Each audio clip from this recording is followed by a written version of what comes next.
What's up, everyone? Today I have a video for the hardcore football fans because I know you are all missing football as much as I am. It's April 15th and we're still 5 months away from the start of the NFL season. But I have some good news for you. Tomorrow, April 16th, it's a Saturday, it's the start of the USFL season.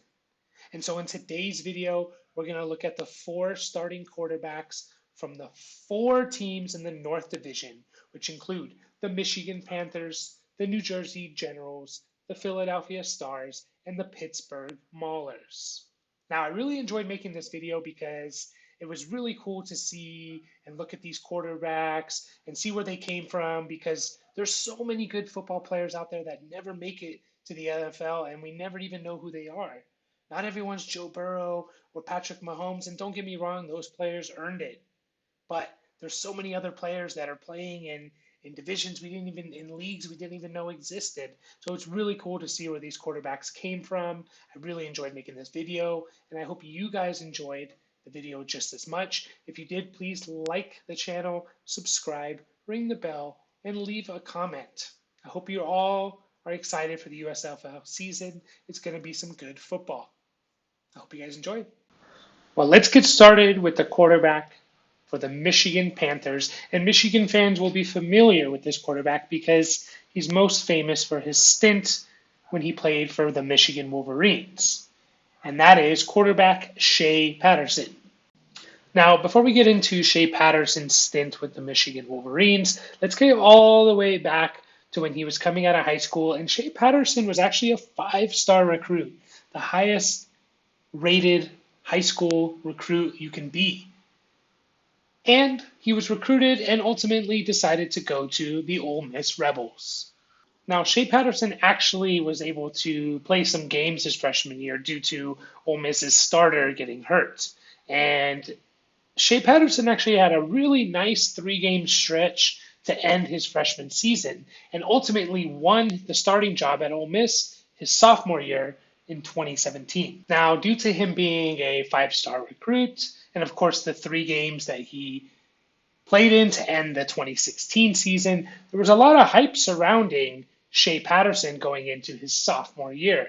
And that hype only got bigger to begin the 2017 season when Shea Patterson and the Ole Miss Rebels went 2-0, and Patterson threw for almost 1,000 yards and 9 touchdowns the first two games, albeit it was against South Alabama and Tennessee Martin.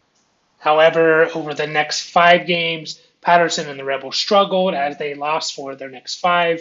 Patterson only threw for about 350 yards, 8 touchdowns, and 8 interceptions in those 5 games, and he ended up getting injured, injuring his PCL, and missing the rest of the 2017 season. However, Patterson was leading the SEC in passing yards at the time of his injury. Now, before the 2018 season, Patterson decided to transfer to Michigan, mostly due to the NCAA violations that were given to Ole Miss, and they were going to be held out of the playoffs once again. His 2 years at Michigan proved to be his most successful in his football career up until this point. After struggling in the first game of the season, Patterson and the Michigan Wolverines went on to win 10 straight games and were ranked as high as number 4 in the country. And Patterson played well during this 10-game win streak. However, a loss to Ohio State at the end of the year and a loss to Florida in the bowl game where Patterson played not so well ended their season. Now, Patterson decided to come back to Michigan in the 2019 season for his senior year, and despite him and the offense struggling, Michigan started off with a 7-2 record. However, it wasn't until about Game 10 where the passing numbers for Patterson started to look good. Once again, Michigan lost the last regular season game to Ohio State, and Patterson again didn't look so good in the bowl game against Alabama. Now, despite being a pretty good athlete, proven by the fact he was drafted into Major League Baseball, Shea Patterson went undrafted to the Kansas City Chiefs and was ultimately cut before the beginning of the season. He spent most of 2020 and 2021 playing in the CFL as only a short yardage back, So it'll be very interesting to see how Shea Patterson does in the USFL because he's the only quarterback in the North Division with Division One experience. Moving on to our next team, we're going to be talking about the potential starting quarterback for the New Jersey Generals. And his name is Luis Perez. Now, Luis Perez has one of the more interesting and inspiring football careers. He didn't play high school football at all, and he started out at the junior college at Southwestern College in Chula Vista. What's even more impressive is that he was ninth on the depth chart out of 9 quarterbacks and somehow fought his way to second on the depth chart and eventually took over in 2013 when the starting quarterback got injured. Now, Luis Perez held on to the starting job in 2014 and led Southwestern to a conference title. Now, after the 2014 season, Luis Perez had hopes to transfer to a D1 school, however, had to settle for a Division II school, Texas A&M Commerce. Now, Perez didn't start until the 2016 season, where he won 10 games, won their conference championship game, and led Texas A&M Commerce to their first playoff win since 1991.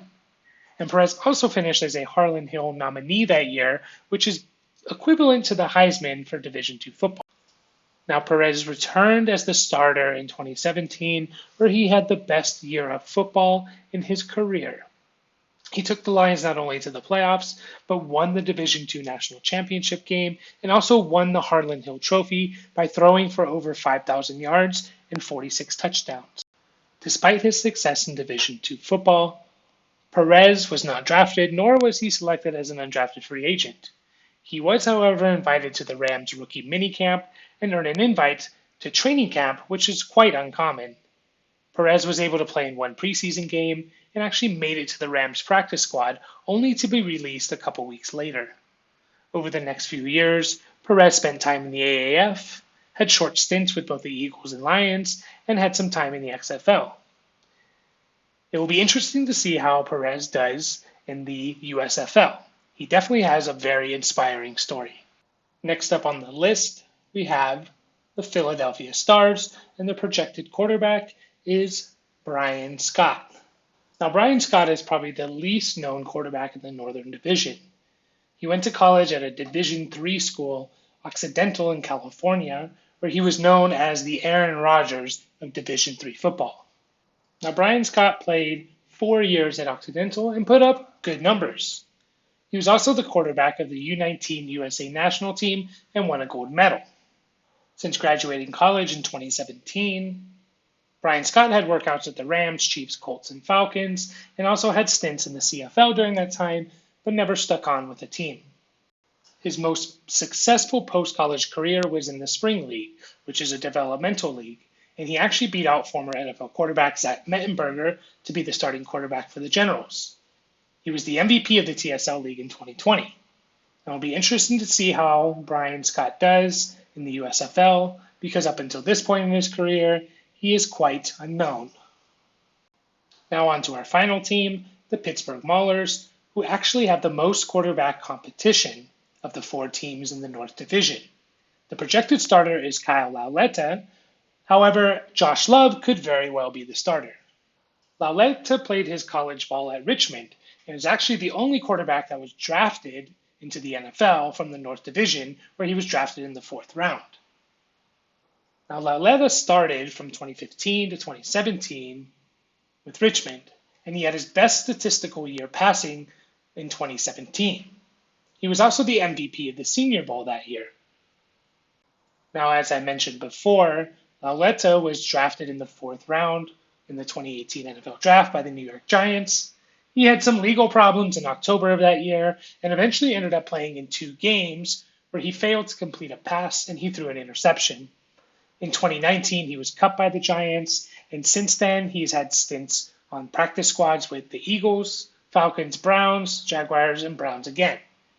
Now, Lauletta is the only quarterback out of these 4 to actually play in an NFL game, so it'll be interesting to see how he translates into the USFL.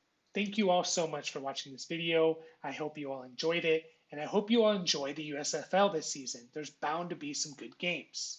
Please remember to subscribe to the channel, ring the bell, like this video, and leave a comment and tell me what are your predictions for the USFL in 2022. See you guys next time.